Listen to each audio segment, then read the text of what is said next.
মমতা বন্দ্যোপাধ্যায়ের নেতৃত্বে জনজাগরণের মধ্য দিয়ে জনবিস্ফোরণ ঘটিয়ে পশ্চিমবাংলায় ক্ষমতায় এসেছিল তৃণমূল কংগ্রেস মমতা বন্দ্যোপাধ্যায়ের সরকার।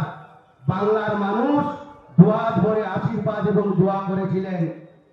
2011 ক্ষমতায় আসার পরে মানুষ কি ফিরে পেয়েছিল? মানুষ ফিরে পেয়েছিল তাদের গণতন্ত্র, মানুষ ফিরে পেয়েছিল বাক স্বাধীনতা। যখন 34 বছর ধরে একটা সরকার সারা রাজ্য জুড়ে খুন ধর্ষণ চালাচ্ছিল, তখন কিন্তু প্রতিবাদের লোক থাকেনি।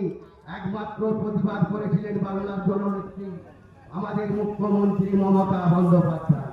তাহলে আজকে ভোট 40 বছর ধরে এই পশ্চিম বাংলাকে যখন কঙ্কাল কাণ্ডে পরিণত করেছিল, তখন আপনারা কোথায় ছিলেন?